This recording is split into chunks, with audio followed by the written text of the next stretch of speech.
اور جب شراب پینے والا شراب پیتا ہے تو شراب پیتے وقت اس کا ایمان نہیں رہ جاتا، اور چوری کرنے والا جب چوری کر رہا ہوتا ہے تو چوری کرتے وقت اس کا ایمان نہیں رہ جاتا۔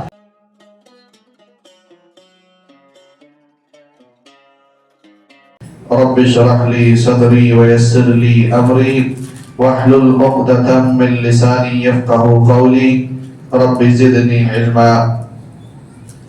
محترم حاضرین جمعہ، نوجوان دوستوں، عزیز بچوں اور اسلامی ماں و بہنوں، پچھلے خطبہ جمعہ میں آپ لوگوں کے سامنے گناہوں سے بچنے کے جو راستے علامہ ابن القیم رحمۃ اللہ علیہ نے اپنی کتاب میں ذکر کیا ہے، ان میں سے کچھ راستوں کا ذکر کیا گیا تھا۔ مزید کچھ اور اہم راستے ہیں جن راستوں پر چل کر ہم اپنے آپ کو اللہ کی نافرمانی، اللہ کے نبی صلی اللہ علیہ وسلم کی نافرمانی سے بچا سکتے ہیں۔ جو راستے بتائے گئے تھے ان میں جو پہلا راستہ تھا وہ یہ ہے کہ اللہ تعالیٰ کی بڑائی، اللہ تعالیٰ کی طاقت و قدرت کا احساس اگر انسان کے دل میں ہو تو اللہ تعالیٰ کی نافرمانی کی جرات نہیں کرے گا۔ دوسرا راستہ جو آپ کو بتایا گیا تھا وہ ہے اللہ تعالیٰ کی محبت۔ جس انسان کو حقیقی معنی میں اللہ تعالیٰ سے محبت ہوگا وہ اللہ تعالیٰ کی نافرمانی نہیں کرے گا، کیونکہ کوئی بھی محبت کرنے والا اپنے محبوب کی نافرمانی نہیں کرتا، ایسی کوئی حرکت نہیں کرتا جس سے اس کا محبوب جس سے وہ محبت کرتا ہے وہ ناراض ہو جائے، ایسا محبت کرنے والا کبھی بھی نہیں کرتا ہے۔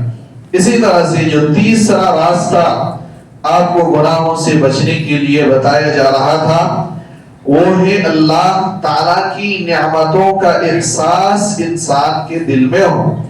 جو بھی چیزیں ہمیں دنیا میں ملی ہوئی ہیں یا دنیا میں دیکھ رہے ہیں وہ سب اللہ تعالیٰ کی نعمتیں ہیں۔ ایک سانس بھی اللہ تعالیٰ کی نعمت کے بغیر ہم نہیں لے سکتے۔ زندگی میں زندہ رہنا، باقی رہنا، زندگی گزارنا، زندگی کی ضروریات، زندگی میں عیش و عشرت کی ساری چیزیں سب اللہ تعالیٰ کی نعمتیں ہیں، اور جب انسان کو اس نعمتوں کا احساس ہوتا ہے تب اللہ تعالیٰ کی نافرمانی نہیں کرتا۔ اللہ تعالیٰ نے فرمایا وَإِن تَعُدُّوا نِعْمَةَ اللَّهِ لَا تُحْصُوهَا، اگر تم اللہ تعالیٰ کی نعمتوں کو گننا چاہو نہیں گن سکتے، ممکن ہی نہیں ہے۔ اللہ تعالیٰ کی اتنی نعمتیں ہماری زندگی میں ہمارے اوپر، ان کو گننا ناممکن ہے۔ زمین آسمان کی ساری چیزیں اللہ تعالیٰ نے ہمارے فائدے کے لیے بنائی۔ اللہ تعالیٰ نے فرمایا هُوَ الَّذِي خَلَقَ لَكُم مَّا فِي الْأَرْضِ جَمِيعًا، وہی ذات ہے، وہ اللہ تعالیٰ ہے جس نے تمہارے لیے زمین کی ساری چیزوں کو پیدا کیا۔ زمین کے اندر، زمین کے اوپر جتنی چیزیں ہیں سب یہ انسان کے فائدے کے لیے، چاہے ڈائریکٹ فائدہ کوئی انسان اٹھا رہا ہو یا انڈائریکٹ اس کے فائدے میں آتے ہوں، زمین کی ساری چیزیں اللہ تعالیٰ نے انسان کے فائدے کے لیے پیدا فرمایا۔ اللہ تعالیٰ نے فرمایا أَلَمْ تَرَوْا أَنَّ اللَّهَ سَخَّرَ لَكُم مَّا فِي السَّمَاوَاتِ وَمَا فِي الْأَرْضِ وَأَسْبَغَ عَلَيْكُمْ نِعَمَهُ ظَاهِرَةً وَبَاطِنَةً، کیا تم دیکھتے نہیں کہ اللہ تعالیٰ نے تمہارے واسطے انسانوں، آسمان اور زمین کی ساری چیزوں کو پیدا کیا ہے۔ آسمان میں جو کچھ ہے، سورج، چاند، ستارے، جو کچھ بھی ہیں وہ سب بھی انسان کے فائدے کے لیے ہیں، اور ان کے درمیان جو چیزیں ہیں، جو زمین میں جو چیزیں ہیں وہ سب بھی اللہ تعالیٰ کی دی ہوئی نعمتیں ہیں، انسان کے فائدے کے لیے ہیں۔ وَأَسْبَغَ عَلَيْكُمْ نِعَمَهُ ظَاهِرَةً وَبَاطِنَةً، اور اللہ تعالیٰ نے بے شمار ظاہری اور باطنی، جو آنکھوں سے نظر آنے والی اور آنکھوں سے نظر نہیں آنے والی بے شمار نعمتیں اللہ تعالیٰ نے تمہارے لیے پیدا کی ہیں. یہ اللہ تعالیٰ کا بڑا احسان ہے. اللہ تعالیٰ کی نعمتوں سے ہم فائدہ اٹھا رہے ہیں. جس ذات کی نعمت کے بغیر ہمارا ایک سانس بھی زندہ رہنا ممکن نہیں ہے، اس ذات کی مخالفت، اس ذات کی نافرمانی کی جرات ایک انسان کیسے کر سکتا ہے؟ لہذا انسان کو اللہ کی دی ہوئی نعمتوں کا احساس اپنے اندر پیدا کرنا چاہیے، اور اللہ تعالیٰ نے اس چیز کا ذکر کر کے لوگوں کو دین کی طرف مائل کرنے کی دعوت دی ہے. اللہ تعالیٰ نے فرمایا یا ایھا الناس اذکروا نعمت اللہ علیکم، اے لوگوں تمہارے اوپر جو اللہ کی نعمتیں ہیں ان کو یاد کرو. هل من خالق غیر اللہ یرزقکم من السماء والارض، کیا اللہ تعالیٰ کے علاوہ کوئی اور ہے جو تمہیں آسمان سے اور زمین سے رزق فراہم کر سکتا ہے، رزق دے سکتا ہے؟ اللہ تعالیٰ نے فرمایا کوئی نہیں، لا الہ الا ہو فانا توفکون. لہذا عبادت کا مستحق صرف اور صرف اللہ تعالیٰ ہے. اللہ کو چھوڑ کر تم کہاں پھرائے جا رہے ہو، کہاں بھٹکائے جا رہے ہو؟ لہذا اللہ تعالیٰ کی نعمتیں جو ہمارے اوپر ہیں ان کو صحیح معنی میں ہمیں دیکھنا چاہیے، ان کا احساس اپنے اندر پیدا کرنا چاہیے. صرف زبانی دعویٰ نہ ہو بلکہ دل میں اللہ تعالیٰ کی نعمتوں کا احساس جب ہمارے اوپر ہوگا تو ہم اللہ تعالیٰ کی نافرمانی نہیں کریں گے. آپ اگر دنیاوی معاملات میں دیکھ لیجئے، اگر کوئی انسان تھوڑی سی ہماری مدد کرتا ہے، ایک کپ اگر چائے ہمیں پلا دیتا ہے، ایک مرتبہ کا کھانا اگر ہمیں کھلا دیتا ہے، تو ہم اس احسان کرنے والے کے احسان کے تلے دب جاتے ہیں اور اس کی نافرمانی نہیں کرتے، کوئی بھی غلط کام ان کے خلاف نہیں جاتے، نہیں کرتے. اور جس ذات کی ساری نعمتوں سے ہم فائدہ اٹھا رہے ہیں، جن کے احسانات کو ہم گن نہیں سکتے، اس ذات کی نافرمانی ہم کیسے کر سکتے ہیں؟ آپ دنیاوی اعتبار سے دیکھیں، اللہ تعالیٰ نے نعمت بہت ساری دی ہے، ان میں سے صحت اور تندرستی اللہ تعالیٰ کی بڑی نعمت ہے. اگر انسان کی صحت چلی جائے تو ایک انسان دنیا کی اس کے پاس اگر ساری دنیا کی نعمتیں ہوں، وہ انسان بیچ ڈالنے کے لیے تیار ہو جاتا ہے. مجھے کہیں سے صحت واپس آ جائے، میری ساری دنیا لے لی جائے اور مجھے صحت واپس آ جائے. اتنی بڑی نعمت ہے اللہ تعالیٰ کی. یہ نعمت ہے، ان سے سارے انسان سب فائدہ اٹھا رہے ہیں. اور اس نعمت کو جب ہم کھو دیتے ہیں تو ہم دنیاوی اعتبار سے کسی ایک ڈاکٹر کے پاس جاتے ہیں. اگر کسی کا کڈنی فیل ہو گیا، کڈنی خراب ہو گیا، ایک ڈاکٹر کے پاس، دنیاوی ڈاکٹر کے پاس جاتے ہیں. اور اس دنیاوی ڈاکٹر جب اس کڈنی کو ریپیئر کر دیتا ہے، درست کر دیتا ہے، بنانے کی طاقت نہیں اس کے اندر، صرف ریپیئر کرتا ہے. اس ریپیئر کرنے والے کو دنیا میں کیا بولتے ہیں؟ بھگوان. بھگوان بولتے ہیں لوگ، ڈاکٹر بھگوان ہوتے ہیں. ایک ریپیئر کرنے والے کو بھگوان مانتی ہے دنیا. یہ کافر اور مشرک ایک ڈاکٹر کو جو ایک پرزے کا ریپیئر کرتا ہے اس کو بھگوان اور معبود ماننے کے لیے تیار ہیں. لیکن بے شمار چیزیں پیدا کرنے والے اور اسی کڈنی کو، کڈنی کے ساتھ ساری صحت مندی کی چیزوں کو، جسم کے سارے اعضاء کو پیدا کرنے والی ذات کو معبود ماننے کے لیے تیار نہیں ہے. یہ میں عقلی کہا جاتا ہے. ایک انسان ریپیئر کرنے والا کار کا یا موٹر سائیکل کا یا گاڑی کا، کوئی ایک انسان، ایک میکینک اگر پرزے کو درست کرتا ہے، ریپیئر کرتا ہے، وہ بڑا آدمی ہے یا اس کار کو بنانے والا، ہر پرزے کو بنانے والا جو انسان ہے وہ بڑا ہے؟ ظاہر ہے اس انسان، وہ انسان بڑا ہے جو کار کے ہر ایک پرزے کو اصل میں بنانے والا ہے. ریپیئر کرنے والا تو بہت چھوٹا ہے. ریپیئر کرنے والے کو ہم بھگوان ماننے کے لیے تیار ہیں. ڈاکٹر بھگوان ہوتے ہیں، لیکن اس ذات کی جو اس چیز کو، اس پرزے کو سرے سے، عدم سے وجود میں لانے والا، کچھ بھی نہیں تھا، اس کو بنانے والی جو ذات اللہ تعالیٰ کی ہے اس کو معبود ماننے کے لیے تیار نہیں، اس کے خلاف انسان جاتا ہے، اس کی نافرمانی کے لیے انسان تیار ہے، اس کے خلاف نافرمانی کی جرات انسان کے اندر ہے۔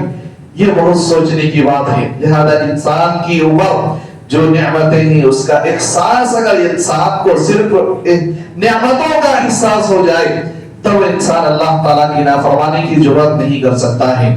سعودی عرب میں کئی سال پہلے ایک بوڑھے بزرگ شخص کا واقعہ نیوز پیپر میں اور بہت سارے چینلوں میں بہت زیادہ گردش کر رہا تھا۔ ایک واقعہ ذکر کیا اس نیوز پیپر میں، ایک بوڑھے شخص کو بیماری لاحق ہوئی اور ان کو آئی سی یو میں ہاسپٹل میں ایڈمٹ کرانا پڑا اور ان کو آکسیجن لگانے کی ضرورت پڑی۔ کئی دن تک ان کو آکسیجن پہ رکھا گیا۔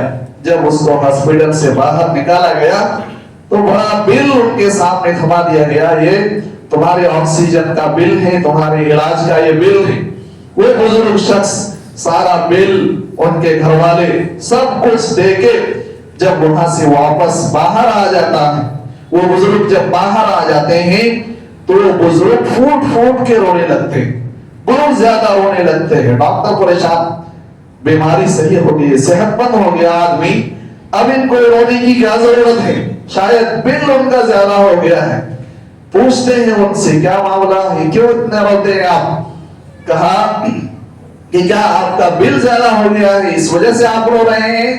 کہا نہیں، اللہ تعالیٰ نے بہت سارا مال دولت، بہت جائیداد مجھے دی ہے، یہ بل اس کے سامنے کچھ بھی نہیں ہے، لیکن اللہ تعالیٰ کی نعمتوں کا احساس مجھے یہاں پہ ہو رہا ہے کہ چند دن میں جب آکسیجن میں رہا تو اتنے لاکھوں کا خرچ میرے اوپر آیا، زندگی پوری میری اللہ تعالیٰ کی ہواؤں میں سانس لے رہا ہوں، ساری دنیا کے لوگ اللہ تعالیٰ کی نعمتوں سے فائدہ اٹھا رہے ہیں، ہوا، پانی، رزق سب کچھ اللہ تعالیٰ کی دی ہوئی نعمت ہے۔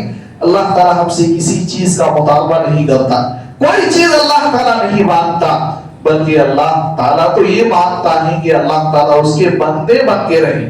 یہ نعمتوں کا احساس جب انسان کے دل میں ہوگا کہ اگر یہ ہوا صرف اگر اللہ تعالیٰ ہم سے چھین لے تو ہم آکسیجن پہ آ جاتے ہیں اور اس کا خرچ ہم چند دنوں تک برداشت کر سکتے ہیں، اس کے بعد ہم دنیا بیچ ڈالیں کوئی ممکن نہیں ہے۔ وہ ساری نعمتیں، ہوا جیسی بے شمار نعمتوں سے ہم فائدہ اٹھا رہے ہیں اور اس کے باوجود اس رب کی نافرمانی کی ہمت کر رہے ہیں، جرأت کر رہے ہیں۔ اس سے بڑی بیوقوفی اور غلطی ہماری کوئی نہیں ہو سکتی ہے۔ اس لیے انسان کو نعمتوں کا احساس کر کے اللہ تعالیٰ کی فرمانبرداری کی کوشش کرنا چاہیے۔ اسی طرح سے اللہ تعالیٰ کی نافرمانی سے بچنے، گناہوں کے کاموں سے بچنے کے لیے جو ایک راستے ہیں ان میں سے ایک راستہ اللہ تعالیٰ کی غضب اور ناراضگی اور اللہ تعالیٰ کے انتقام کا خوف انسان کے دل اور دماغ میں ہونا چاہیے۔ اللہ تعالیٰ جس طرح سے نیکی کے کاموں سے زیادہ خوش ہوتا ہے، اسی طرح سے اللہ تعالیٰ نافرمانی کے کام سے ناراض بھی ہوتا ہے اور اللہ تعالیٰ غضبناک بھی ہوتا ہے۔ اللہ تعالیٰ نے فرمایا فَلَمَّا آسَفُونَا انتَقَمْنَا مِنْهُمْ، جب ان لوگوں نے ہمیں غصہ دلایا ہم نے ان سے انتقام لیا۔ اللہ تعالیٰ نے فرمایا ہم نے ان کا بدلہ لیا۔ ایک اور جگہ اللہ تعالیٰ نے فرمایا وَمَنْ يَحْلِلْ عَلَيْهِ غَضَبِي فَقَدْ هَوَىٰ، جس شخص کے اوپر میرا غصہ نازل ہو جائے وہ تباہ و برباد ہو جائے گا۔ لہذا اللہ تعالیٰ کی غضب کا اور اللہ تعالیٰ کے غصہ ہونے کا، ناراضگی کا خوف انسان کے دل اور دماغ میں اگر رہے تو انسان گناہوں سے بچ سکتا ہے۔ اسی طرح سے گناہوں سے بچنے کے راستوں میں سے ایک راستہ یہ ہے کہ انسان بہت سارے خیر سے محروم ہونے کا ڈر اپنے دل اور دماغ میں بٹھائے۔ جب انسان کوئی گناہ کرے، نافرمانی کی سوچ اس کے ذہن میں آئے اور اللہ تعالیٰ کی نافرمانی کا کوئی کام کا ارادہ کرے تو انسان یہ بھی سوچے کہ بہت سارے خیر سے، بہت ساری رحمتوں سے اللہ تعالیٰ، بہت ساری برکتوں سے اللہ تعالیٰ مجھے محروم بھی کر سکتا ہے۔ اللہ تعالیٰ نے قرآن مجید کے اندر بہت ساری جگہوں میں اس چیز کا ذکر کیا ہے۔ خود اللہ کے نبی صلی اللہ علیہ وسلم نے بھی بہت ساری حدیثوں میں اس چیز کا ذکر کیا ہے۔ اللہ تعالیٰ گناہوں کے کاموں سے اور گناہوں میں مبتلا ہونے کی وجہ سے، اللہ کی نافرمانی کرنے کی وجہ سے جو نعمتیں چھین لیتا ہے، ان میں سے ایک بڑی نعمت ایمان ہے۔ اللہ تعالیٰ بسا اوقات انسان کا یا تو مکمل طور پر ایمان کو چھین لیتا ہے، ختم کر دیتا ہے، یا بسا اوقات نعمتوں میں سے اکثر حصہ یا آدھا حصہ یا کچھ حصہ گناہوں کے حساب سے اللہ تعالیٰ انسان سے چھین لیتا ہے۔ اللہ کے نبی صلی اللہ علیہ وسلم نے فرمایا لا یزنی الزانی حین یزنی وہو مومن، جب زنا کرنے والا، اللہ کی نافرمانی کرنے والا جب زنا کرتا ہے تو زنا کرتے وقت وہ مومن نہیں رہ جاتا۔ ولا یشرب الخمر حین یشربها وہو مومن، گویا اللہ تعالیٰ ان گناہوں کے وقت اس کے ایمان کو چھین لیتا ہے، اس کے ایمان میں کمی کر دیتا ہے۔ اور یہ دنیا کی سب سے بڑی دولت ہے، ایمان کی دولت اگر کسی انسان سے یہ چھین لیا جائے تو اس سے بڑی محرومی کی اور کوئی بات نہیں ہو سکتی ہے۔ لہذا انسان کو اللہ کی نافرمانی کرتے وقت اس بات کا احساس ہونا چاہیے کہ اللہ تعالیٰ جو بہت ساری نعمتیں ہم سے چھین سکتا ہے، ان میں سے ایمان بھی ہے، بہت ساری نیکیاں ہماری چھین سکتا ہے، بہت ساری عبادتیں اللہ تعالیٰ ہماری برباد کر سکتا ہے۔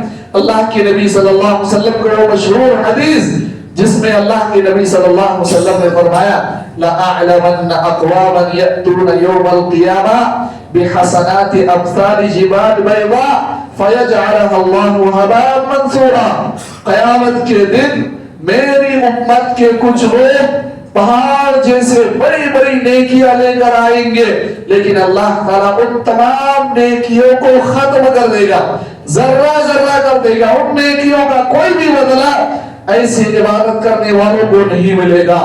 اللہ کے رسول صلی اللہ علیہ وسلم سے پوچھا گیا وہ کون لوگ ہوں گے؟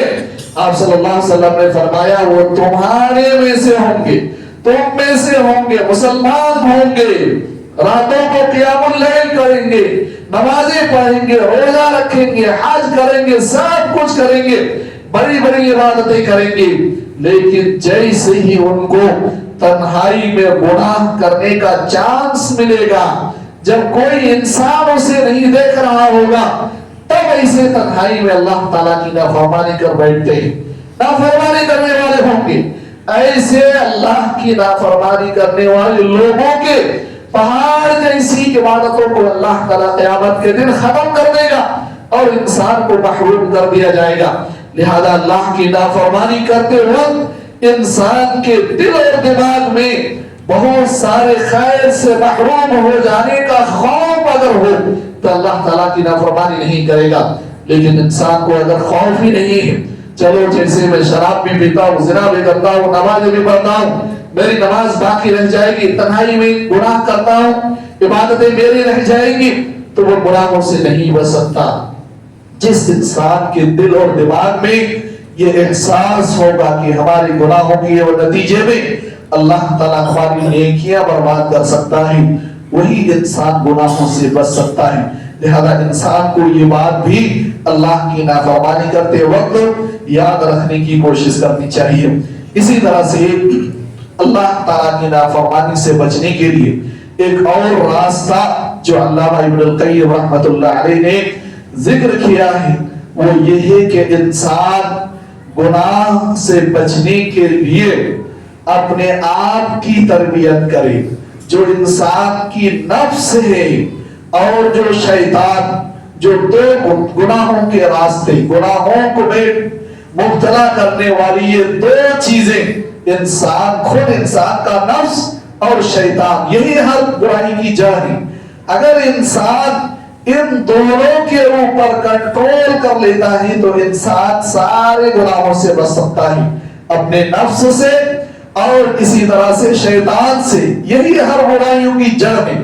اور جب انسان اپنے نفس کے اوپر کنٹرول کر لیتا ہے اور جب وہ شیطان کے اوپر حاوی ہو جاتا ہے، غالب ہو جاتا ہے، تب انسان گناہوں میں مبتلا نہیں ہوتا اور گناہوں سے بچ سکتا ہے۔ لہذا انسان کو نفس سے بچنے کی کوشش کرنی چاہیے، اس کی صحیح تربیت کرنا چاہیے اور شیطان کے اوپر غالب آنے کی کوشش کرنی چاہیے۔ اللہ کے نبی صلی اللہ علیہ وسلم نے فرمایا ان المؤمن لا يمضي شياطينه كما يمضي احدكم بعيره في السفر۔ جو حقیقی معنی میں اللہ کے بندے ہوتے ہیں، مومن جو ہوتے ہیں، وہ اپنے شیطانوں کو ایسے ہی تھکا ڈالتے ہیں جیسے ایک مسافر اپنی سواری کو، اپنی اونٹنی کو سفر میں تھکا دیتا ہے۔ جب ایک سواری اونٹنی پر سوار ہوتا ہے، لمبا سفر ہو تو اونٹنی تھک جاتی ہے سفر کرتے کرتے۔ ایسے ہی مومن کی مثال ہی آپ صلی اللہ علیہ وسلم نے فرمایا، مومن شیطان کو، اپنے شیطانوں کو ایسے ہی تھکا دیتا ہے۔ شیطان کی نافرمانی کر کے، شیطان جن چیزوں کو کرنے کے لیے کہتا ہے ان کو نہ کر کے شیطان کو ایسے ہی تھکا دیتا ہے۔ جب انسان اس حد تک پہنچ جاتا ہے کہ شیطان کی کوئی بھی بات انسان ماننے کے لیے تیار نہ ہو، تب انسان اللہ تعالیٰ کی نافرمانی سے اور گناہوں کے کاموں سے بچ سکتا ہے۔ اسی لیے اللہ کے نبی صلی اللہ علیہ وسلم نے ابو بکر صدیق رضی اللہ تعالی عنہ کو یہ دعا بھی سکھائی، کہا صبح پڑھو، شام میں پڑھو اور سوتے وقت بھی پڑھو، جس میں آپ صلی اللہ علیہ وسلم نے نفس سے اور شیطان کے شر سے بچنے کی دعا سکھائی۔ آپ صلی اللہ علیہ وسلم نے ابو بکر رضی اللہ تعالی عنہ کو فرمایا کہ یہ دعا پڑھو، اللہم فاطر السماوات والارض عالم الغیب والشہادہ انت رب كل شيء ومليكه اشهد ان لا اله الا انت اعوذ بك من شر نفسي وشر الشيطان وشركي۔ اے زمین آسمان کی پیدا کرنے والے اور ہر چیز کو جاننے والا، ہر چیز کا معبود اور رب، تو مجھے میرے نفس سے اور شیطان کے شر سے بچا کے رکھنا۔ یہ دعا اللہ کے نبی صلی اللہ علیہ وسلم نے ابو بکر صدیق رضی اللہ تعالیٰ عنہ کو سکھائی اور کہا کہ صبح بھی پڑھو، شام میں بھی پڑھو اور سوتے وقت بھی پڑھو، کیونکہ یہ دو چیزوں سے جو انسان اپنے آپ کو بچا لیتا ہے وہی انسان ہدایت پر قائم رہتا ہے، اللہ تعالیٰ کی نافرمانی نہیں کرتا۔ لہذا یہ جو راستے آپ کو چند بتائے گئے ہیں، یہ اہم راستے ہیں جن کے اوپر چل کر ہم اپنے آپ کو گناہوں سے بچا سکتے ہیں اور اللہ تعالیٰ کی نافرمانی سے بچا سکتے ہیں۔ اللہ تعالیٰ سے دعا ہے کہ اللہ تعالیٰ گناہوں سے بچانے والے یہ تمام راستے اور ان کے علاوہ اور جو بھی راستے ہیں ان تمام راستوں پر ہم سب کو چلنے کی توفیق عطا فرمائے۔ اللہ تعالیٰ ہر طرح کی ظاہری باطنی گناہوں سے ہم سب کی حفاظت فرمائے۔ اللہ تعالیٰ نیکی کے راستے میں چلنے کی ہمیں توفیق عطا فرما۔ اللہ تعالیٰ ہر طرح کی برائی اور گناہوں سے ہم سب کی حفاظت فرما۔ اللہ تعالیٰ جب تک تو ہمیں زندہ رکھ، ایمان اور اسلام کی حالت پر زندہ رکھ، اور جب ہمارا خاتمہ ہو ایمان اور اسلام کی حالت پر ہو۔ بارک اللہ لنا ولکم فی القرآن المجید ونفعنی وإیاکم بالآیات والذکر الحمید، انہ تعالی جواد کریم ملک بر رؤوف رحیم۔